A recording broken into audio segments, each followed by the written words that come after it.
Hi, we are from At Home Tuition.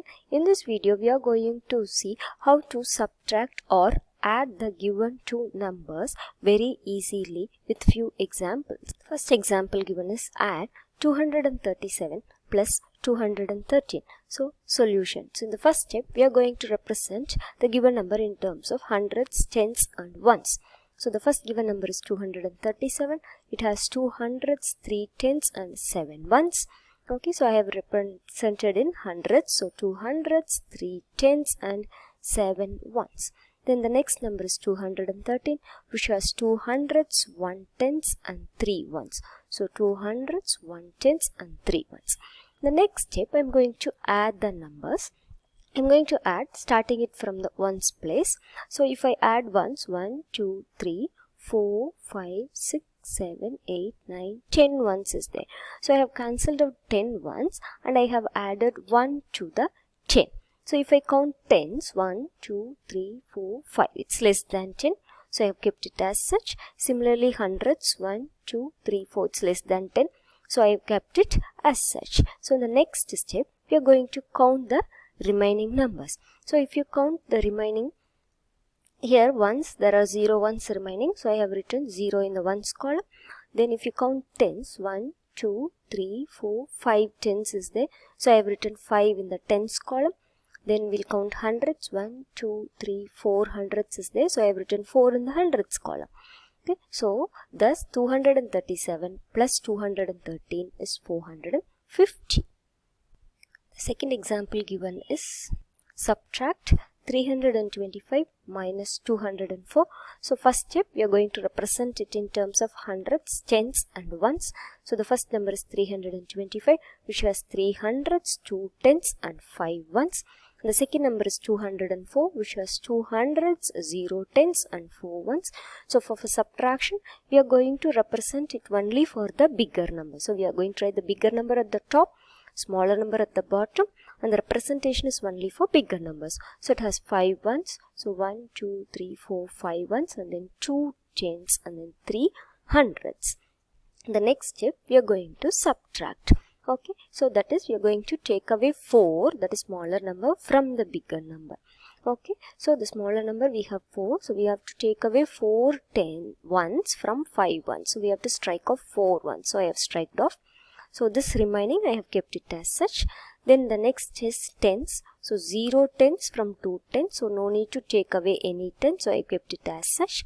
Then for hundreds we have to take away 2 hundreds from 3 hundreds. So I have striked off 2 hundreds. The next step, we are going to count the remaining things and we are writing it in the representative columns. So now we have to start counting it from ones always. So 1 is remaining. So I have written 1 in the ones column. Then 2 tens is remaining. I have written 2 in the tens column. And then 1 hundreds is remaining. So I have written 1 in the hundreds column. So thus 325 minus 204 is 121. The next example is subtract 474 minus 136. So first step, we are going to represent it in hundreds, tens and ones. So 474 has 4 hundreds, 7 tens and 4 ones, and 136 has 1 hundreds, 3 tens and 6 ones. So we know that for subtraction we have to write the larger number at the top and smaller number at the bottom, and we want to represent it only for the larger numbers. So I have represented 4 hundreds, 7 tens and 4 ones. The next step, we are going to see subtraction. So for subtraction, first we have to see a number at the bottom. So we want to strike out the number at the bottom from the number at the top. Here we have 6 ones, but we have only 4 ones. So it's not possible. So we are borrowing. So we know that 1 10 equal to 10 ones. So we have borrowed from the 10. So we have taken 1 10 and we have written it as 10 ones. Okay. So in the next step we are doing the subtraction. So this is a borrowing step. So now we are going to subtract. Now I am striking 6 ones and I have left the remaining ones as such. Then for tens we have to take away 3 tens from 7. But here now it will be only 6 because we have 1 10 to here. So 6 tens, I have striked off 3 tens. Then for hundreds, we have to take away 100 from 400. So I have striked off 100. Now let's count the remaining numbers and we'll write it in the respective columns. So now we'll count starting from ones. 1, 2, 3, 4, 5, 6, 7, 8. So 8 ones is remaining. I've written 8 in the ones column. Now we'll count tens. 1, 2, 3 tens is remaining. This 10 we have given here.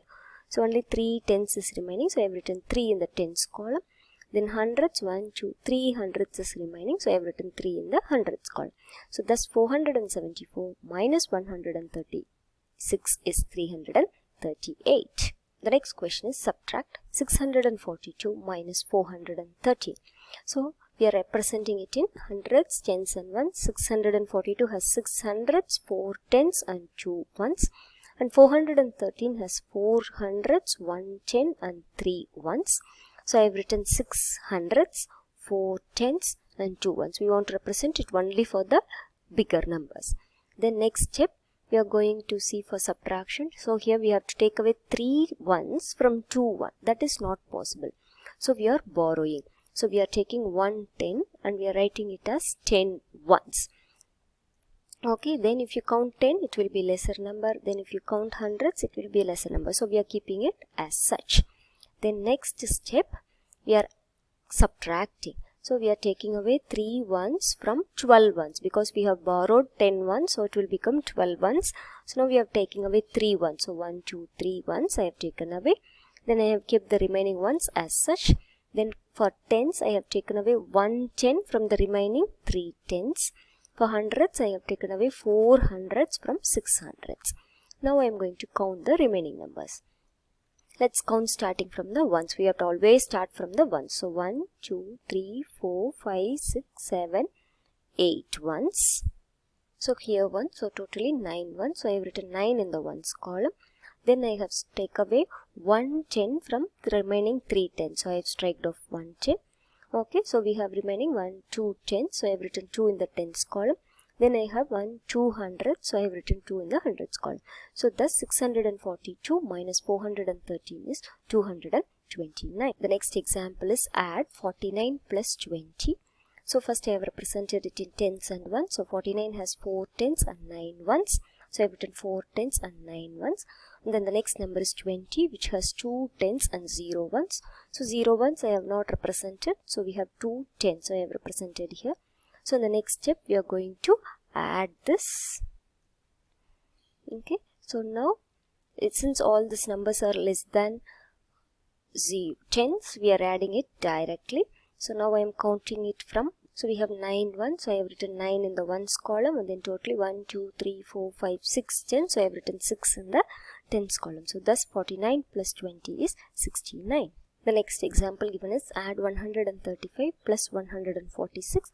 So I have represented it in hundreds, tens and ones. 135 has 1 hundreds, 3 tens and 5 ones.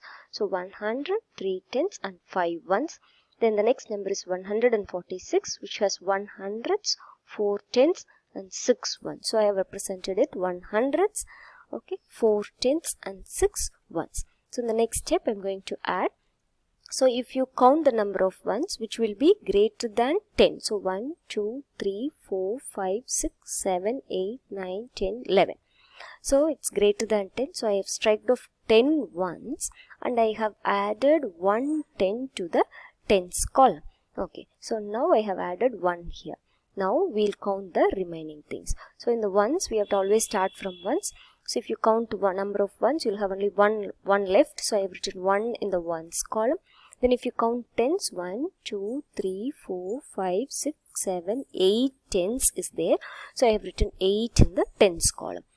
And if you count hundreds, you have 2 hundreds remaining. So I have written 2 in the hundreds column. So thus 135 plus 146 is 281.